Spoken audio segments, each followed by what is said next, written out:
Imagine trying to measure a ghost. Right. That is essentially what it's been like. Because for decades, if a patient walked into a clinic and, reported intimate nerve pain or a complete loss of sensation, doctors were effectively hunting ghosts. Yeah, they really were.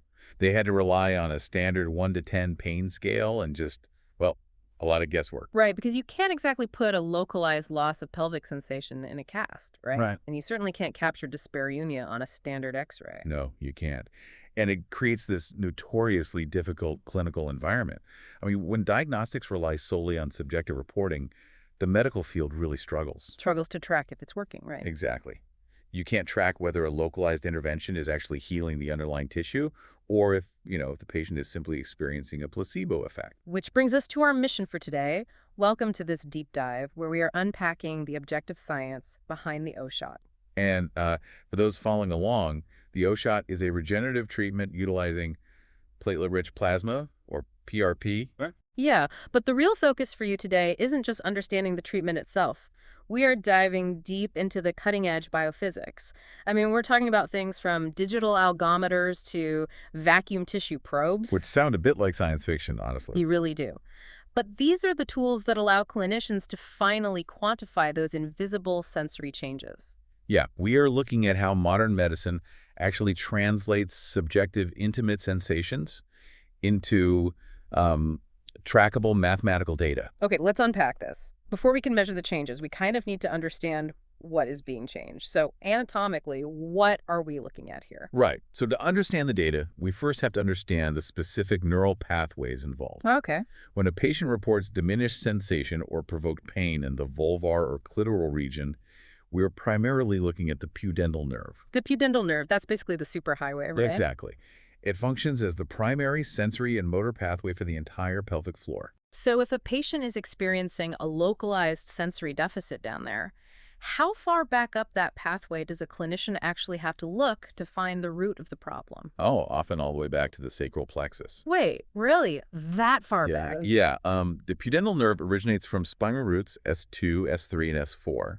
And from there, it navigates this highly complex mechanical route through the pelvis. Okay. It passes through a very narrow anatomical space called Alcock's canal. And then it bifurcates or splits into 3 critical branches. And those branches are? You've got the inferior rectal nerve, the perineal nerve, and the dorsal nerve. And that dorsal nerve is the one responsible for clitoral sensation. Wow, okay. So because it travels through such a, constrained anatomical corridor like Alcock's canal, I'd imagine it's incredibly vulnerable to being compressed. Highly vulnerable. I mean, chronic inflammation, prolonged sitting, childbirth trauma, or even surgical scarring, all of that can compress the nerve within that canal. Or along those smaller branches you mentioned. Right, exactly. And this mechanical compression restricts blood flow to the nerve, which is a condition called nerve ischemia. So the nerve is essentially suffocating. Yes. When a nerve is starved of oxygen and nutrients, its myelin sheath, which is the protective coating that allows electrical signals to travel efficiently, it just begins to degrade. And that degradation is what the patient actually feels. Exactly. It leads to either an attenuation of the signal, which the patient experiences as numbness, or a chaotic misfiring of the signal. Which would be the neuropathic pain. Right. The hypersensitivity and the pain. Okay, which brings us to the actual regenerative intervention, the O-shot. Now, the mechanism here is autologous. Meaning it uses the patient's own biology. Right. A clinician isolates platelet-rich plasma from a standard blood draw. They use a centrifuge, right? Yeah, they spin it down in a centrifuge to concentrate the platelets. And then they inject that PRP directly into the affected vaginal and chloral tissues. It's sort of like fertilizing a wilted garden, That's a great analogy, actually. You aren't adding synthetic plants, you're just providing the raw nutrients. But how does introducing concentrated platelets actually reverse that nerve ischemia? Like, how does it repair a degraded myelin sheath? Well, it initiates this really sophisticated cascade of cellular signaling. You see, platelets are heavily concentrated with alpha granules. Alpha granules. And when they're injected into damaged tissue, these granules degranulate. They basically burst open, releasing a massive payload of cytokines and growth factors. Okay, so they're sending out biological SOS signals. Exactly. And 2 of the most critical ones are vascular endothelial growth factor, or VEGF, and platelet-derived growth factor. VEGF, I've seen that in the sources. What does that do specifically? VEGF specifically stimulates angiogenesis. That is the literal formation of new capillary networks. Oh, wow. So by building new blood vessels, you are reversing the ischemia. You are. You're essentially reestablishing the blood supply that the nerve was starved of in the first place. Precisely that. And concurrently, the other growth factors stimulate Schwann cells. Schwann cells. Yeah, there are these specialized cells in the peripheral nervous system responsible for producing myelin. Ah, okay. The protective coating. Right. So by upregulating Schwann cell activity, the PRP essentially prompts the body to remyelinate the damaged nerve fibers. It restores the integrity of the action potentials traveling along that nerve. It sounds a bit like repairing a frayed electrical wire. The PRP acts as the catalyst to rebuild both the copper wire itself, the axon, and the rubber insulation around it, the myelin. That is exactly what's happening on a microscopic level. But because you are waiting for new vascular networks to form and cellular remodeling to occur, I mean, this isn't an overnight fix, right? No, definitely not. The biomechanical reality of tissue regeneration dictates a very specific timeline. Okay, what kind of timeline are we talking about for the listener to keep in mind? Well, while the initial reduction in local inflammation might provide some symptomatic relief within, say, 1 to 4 weeks. A little early relief. Right. But the true structural remodeling, the angiogenesis and the remyelination, that typically peaks between 6 and 12 weeks post-injection. Okay, so up to 12 weeks. This brings us to the core diagnostic challenge of this whole deep dive. If the structural remodeling takes 12 weeks and human touch or subjective surveys are wildly inconsistent, how does a clinician definitively prove that the electrical wire has been repaired? Well, they remove the human error. They turn to biophysics. I love this part. Yeah, it's fascinating. The primary tool utilized for this is biothesiometry. Biothesiometry, break that down for us. It's an objective technique to evaluate the function of large myelinated sensory nerve fibers, specifically the A-beta fibers. And what do A-beta fibers do? They are responsible for detecting mechanical vibration. Okay, so how does that work in a clinical setting? Like, how do you isolate the function of just an A-beta fiber? The clinician utilizes a specialized cylindrical probe. They apply it to specific coordinates on the clitoris, labia, or the vaginal introitus. Like a tiny vibrating wand. Exactly. And this device generates a very specific frequency of vibration. The amplitude, which is the actual physical displacement of the vibration, is then slowly, mathematically increased from 0. So they turn the dial up from nothing. Right. And the clinical objective is to identify the exact micromillimeter of amplitude at which the patient's mechanoreceptors, specifically their Pacinian corpuscles, fire an action potential that the brain registers. The moment they can finally feel it. Yes. We call this the vibration perception threshold. Okay, so if the myelin sheath is damaged, I'm assuming it would take a much more aggressive mechanical vibration to force that signal through to the brain. You're exactly right. The threshold would be significantly elevated. It takes more juice to get the signal through. Right. And clinical data utilizing biothesiometry on diabetic populations who, frequently suffer from peripheral neuropathy demonstrates this beautifully. Oh, because they already have mapped nerve damage. Exactly. By comparing genital vibration thresholds to extragenital sites, like the index finger, clinicians can map the exact degree of sensory deterioration. Oh, that makes total sense. They use the finger as a baseline control. Precisely.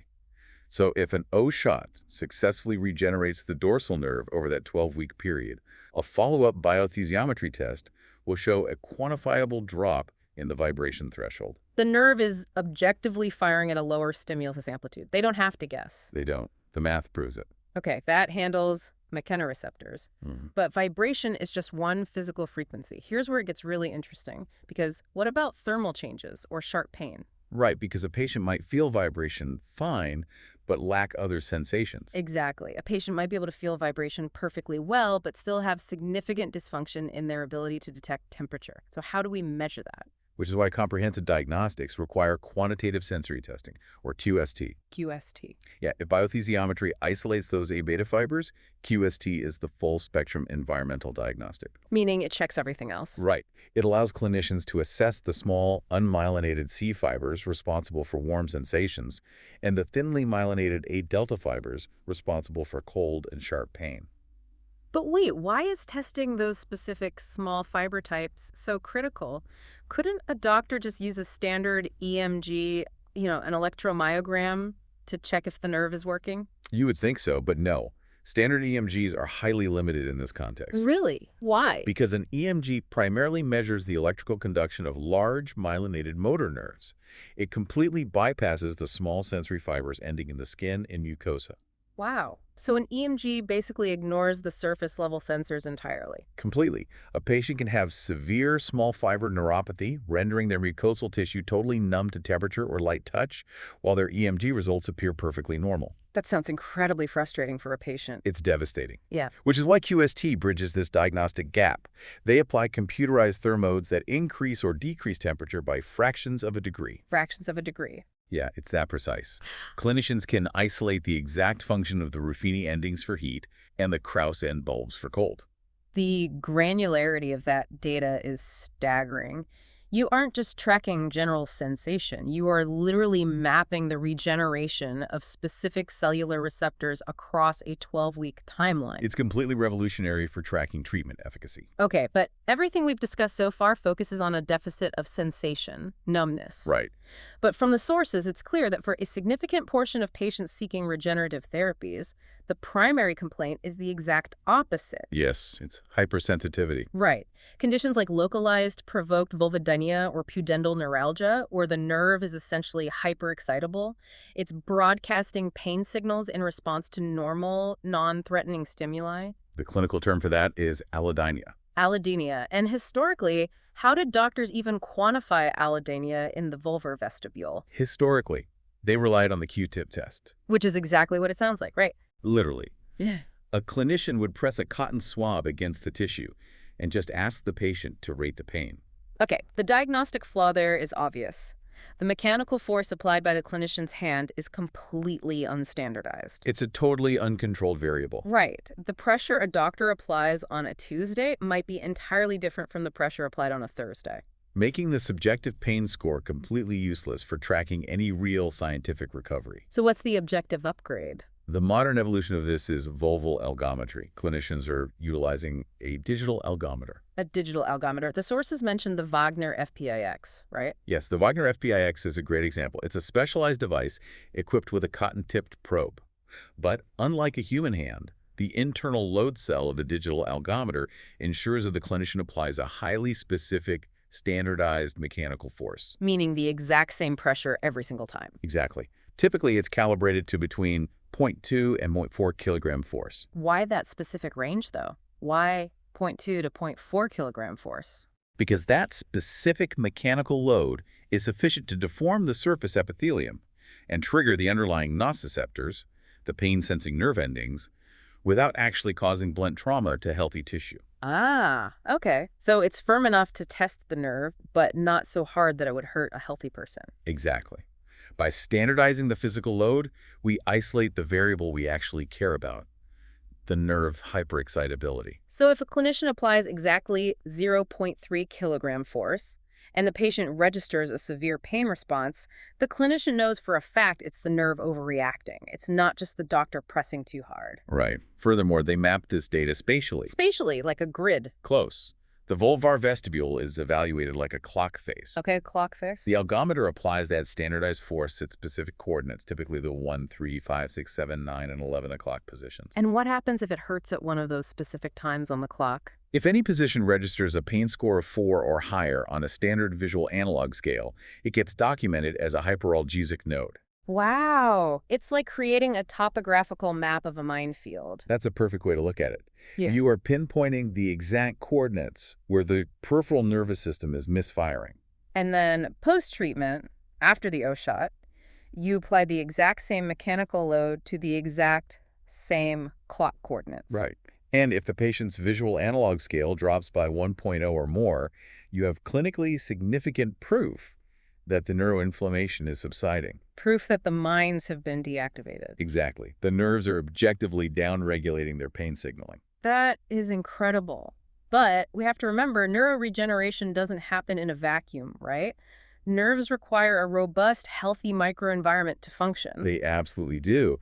Because if the surrounding connective tissue is atrophic, rigid, or lacking vascularity, the nerve fibers will remain compromised, regardless of all that cellular signaling we talked about. Which introduces what might be the most surprising biophysical tool in this entire diagnostic stack. I laughed when I first read this. It is pretty unique. To measure the structural integrity of that microenvironment, clinicians are utilizing vacuum tissue probes. Yes. Devices operating on cutometry and indentometry principles, like the Dermalab probe. Okay, walk us through the biophysics of that, because applying negative vacuum pressure to the vaginal wall sounds a bit intense. How does that translate to a measurement of tissue health? Is this mad science? No, it's very real and very safe. The probe features a small aperture, typically just 10 millimeters, with a highly specific offset. Okay. And when activated, it generates a controlled vacuum. It very gently draws the mucosal wall into the aperture. Okay, so it lightly suctions a tiny piece of tissue. Right. And the device meticulously calculates two variables: the stress, which is the negative pressure being applied, and the strain, which is the physical displacement or stretching of the tissue into the chamber. Stress and strain. Yes. And by graphing the stress against the strain, the device calculates the tissue's Young's modulus. Young's modulus, which is essentially a mathematical measure of stiffness, right? Exactly. It quantifies the structural matrix of the collagen and elastin fibers within those submucosal layers. And before this vacuum tool, how did doctors test this? Historically, clinicians just estimated tissue elasticity through digital evaluation, Meaning they just felt it with their finger. literally just palpating the tissue and guessing. That is so imprecise. It is, which is why the Dermalab probe is so vital.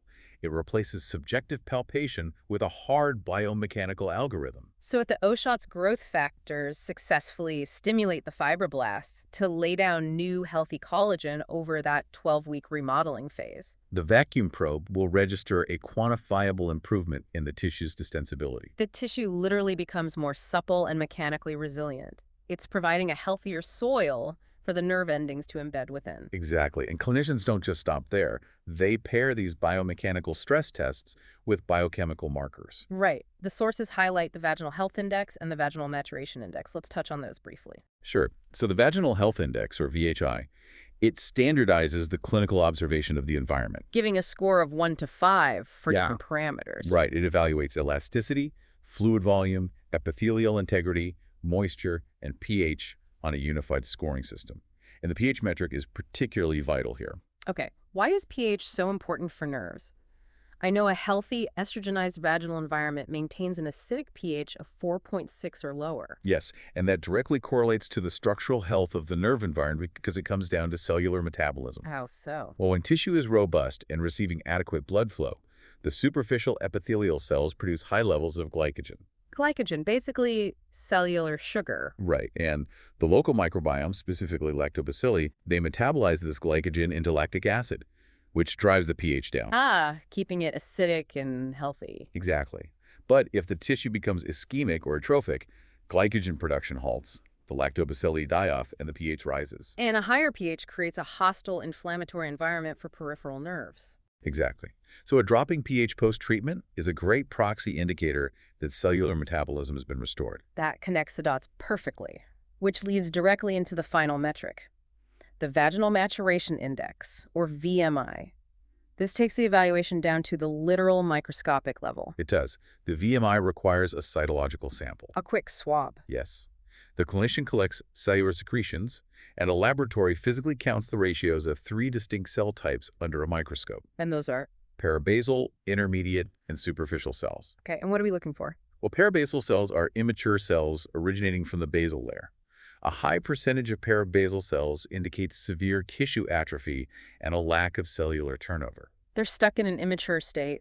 Conversely, superficial cells are fully mature, highly differentiated cells, right? Right. A dominance of superficial cells proves that the tissue is actively regenerating and maturing. So when you compare a pre-treatment VMI to a 12-week post-treatment VMI, You are looking for a definitive shift away from parabasal cells toward those mature superficial cells. it is undeniable microscopic proof that the regenerative therapy has successfully remodeled the mucosal architecture. It's right there on the slide. Can't argue with it. Let's synthesize the magnitude of this diagnostic shift for you listening, because for generations, intimate pain and sensory loss have been relegated to the realm of the subjective. Entirely subjective. Patients were forced to rely on rudimentary 1 to 10 scales, leaving massive margins for doubt, not just from their clinicians, but honestly from themselves. Am I really in this much pain, or is it in my head? If we connect this to the bigger picture, The psychological impact of this technology cannot be overstated. No, it really can't. By integrating biothesiometry to pinpoint vibration thresholds. And quantitative sensory testing to isolate specific thermal nerve fibers? Right. And then digital algometry to apply standardized mechanical force, plus vacuum cutometry to measure structural viscoelasticity. I mean, the medical field has fundamentally changed the paradigm. We are converting the invisible lived experience of the patient into undeniable biophysical data. It replaces doubt with data. When a patient can look at a topographic map of their localized pain or see the mathematical reduction in their vibration threshold, it completely validates their experience. It proves that their dysfunction is rooted in structural pathology, not psychology. Exactly. And it provides a transparent, trackable roadmap of their physiological healing. It really is a game changer. And it leaves us with a compelling thought to consider as we close this deep dive. What's that? Well, if we can now deploy this level of hyper-objective sensory mapping, literally isolating the exact threshold of a single nerve branch with thermal probes and digital algometers in the most intimate and traditionally misunderstood areas of human anatomy. Oh, I see where you're going. Right. How might this exact framework eventually revolutionize the way we diagnose, validate, and treat other forms of invisible chronic pain or neuropathy throughout the rest of the human nervous system? That is a fascinating question. The technology to measure the ghost already exists. We just have to decide where to point it next. Absolutely. Thank you for joining us on this deep dive. Keep asking the hard questions, and we'll see you next time.